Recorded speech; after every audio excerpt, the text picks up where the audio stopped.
नमस्कार, मैं हूं परविंदर। तो आज हमारे साथ बातचीत करने के लिए प्रदीप अहलावत हमारे साथ मौजूद हैं। आज उन्होंने एक बड़ा ही शानदार कार्यक्रम किया है जिसमें हरियाणा सरकार के मंत्री भी शामिल हुए। सबसे पहले प्रदीप जी, आपको बहुत बहुत बधाई हो कि आपने आज इतना अच्छा कार्यक्रम किया है। क्या इसका उद्देश्य था, क्या मोटिव था इसका? इसका कोई मोटिव नहीं था। हरियाणा सरकार में नया मंत्रिमंडल का गठन हुआ है।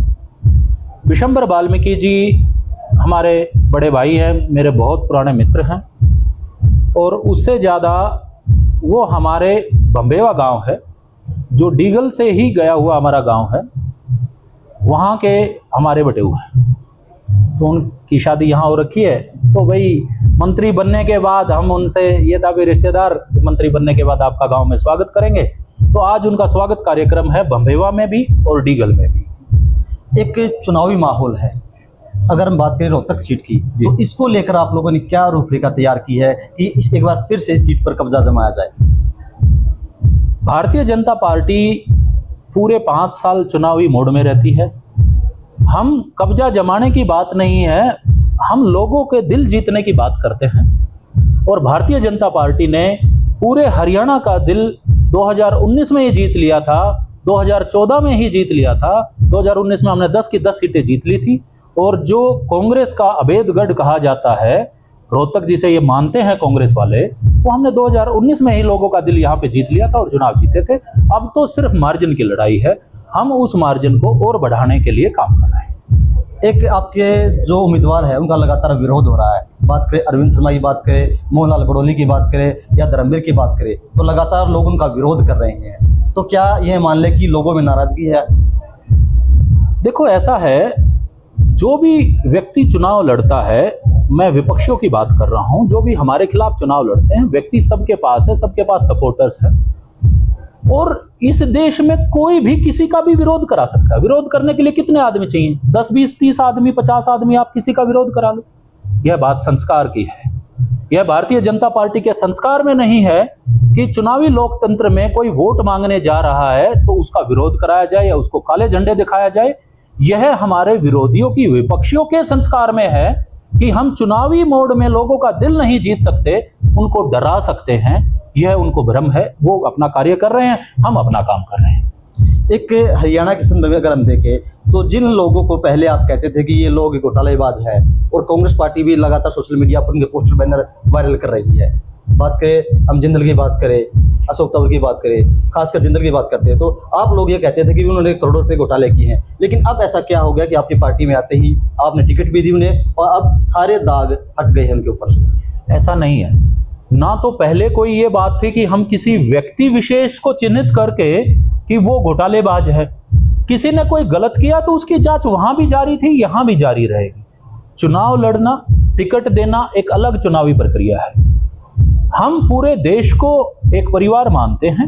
और जो दूसरी हमारी विरोधी पार्टियां हैं, चाहे वो कांग्रेस है, चाहे जजपा है, चाहे इनेलो है, या जो भी, अच्छे लोग वहां पे भी हैं। जो अच्छे लोग वहां पे भारतीय जनता पार्टी की विचारधारा को अपना सकते हैं, हमारे साथ जुड़ सकते हैं, या जिनका मन वहां पे कुंठित है, जो वहां के नेतृत्व को नहीं सही मान रहे, वो हमारे साथ जुड़ना चाहते हैं, तो हम उनको जरूर जोड़ेंगे। प्रश्न ये है कि उनको अपने आप से पूछना चाहिए।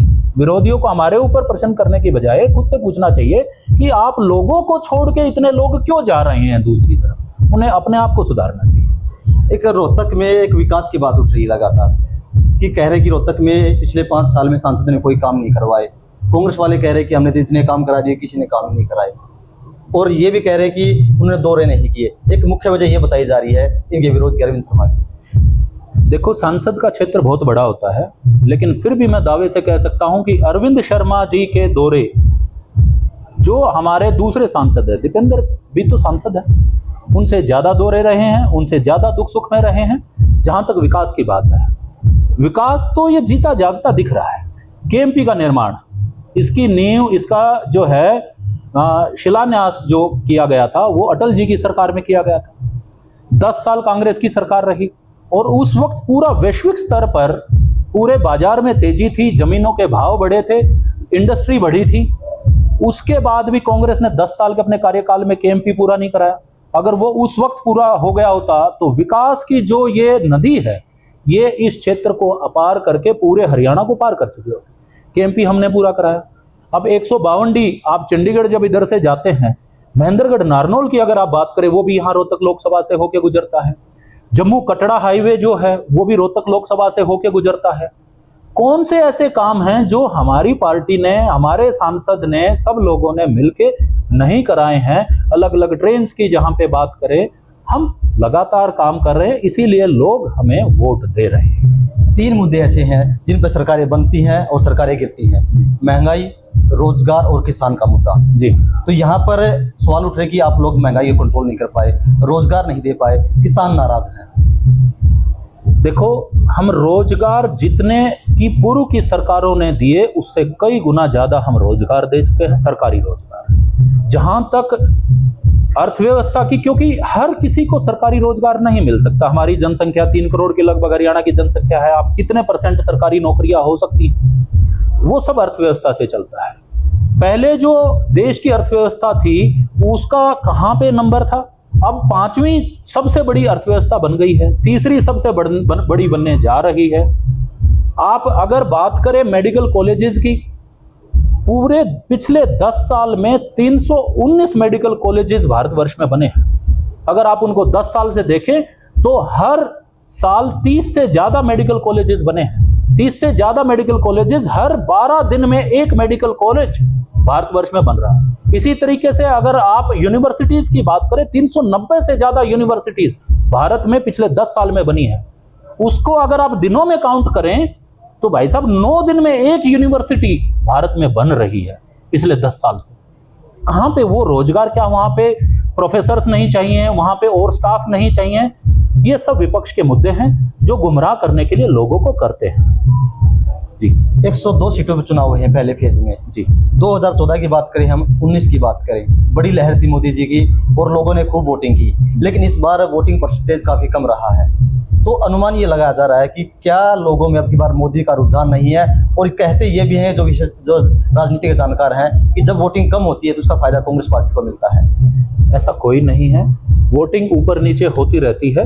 कई बार अपने वहां पे जहां जहां चुनाव हुए वहां के कोई क्षेत्रीय कारण रहे होंगे। अब अगर बात करो आप त्रिपुरा की, 80.17% वोटिंग हुई है। अब वो कम वोटिंग तो नहीं है। अलग अलग जगहों के अलग अलग क्षेत्रीय कारण हो सकते हैं। कई बार मौसम की वजह से भी चीजें होती हैं। इस बार मौसम साफ सुथरा रहा, फसल कटाई का समय चल रहा है, लोग उसमें भी थोड़ा सा बिजी रह जाते हैं। और जो लोग हैं, जो माइग्रेंट लेबरर्स होते हैं, जो दूसरे प्रदेशों में जाके काम कर रहे होते हैं, जिनका फसल आधारित काम होता है, वो लोगों के भी अभी काम चल रहे हैं। तो ये कुछ क्षेत्रीय कारण हो सकते हैं। इसका कोई रुझान मैं नहीं मानता कोई भाजपा के विपरीत है या कांग्रेस के पक्ष में है। आपका 400 पार का नारा और कांग्रेस कह रही है कि आप लोग 150 पार भी नहीं जाएंगे, कहां स्टैंड करेगी पार्टी? उनके कहने से क्या हो, वो तो पिछले 2 दशक से राहुल गांधी को प्रधानमंत्री कह रहे हैं। अगर उनके कहने से, अगर उनकी जीभ पे सरस्वती बैठती तो अब तक जो है वहां पे उनके प्रधानमंत्री होते। वो जितना हमारा विरोध करेंगे, परमात्मा की दया से उतना नरेंद्र मोदी जी को आशीर्वाद प्राप्त है, उतना ही फलेगा और उतना ही हम कामयाब होंगे। आप डिगल गांव से आते हैं। पिछली बार अगर बात करें भारतीय जनता पार्टी की, तो बेरी से भारतीय जनता पार्टी हार गई थी चुनाव, विधानसभा चुनाव भी, और लोकसभा में भी अगर हम यहाँ से वोट देखें तो काफी वोट कम थी। तो इस बार आप क्या रणनीति बनाने जा रहे हैं? पार्टी का क्या मोटिव रहेगा कि आप यहाँ से जीत हासिल करवाएं पार्टी को?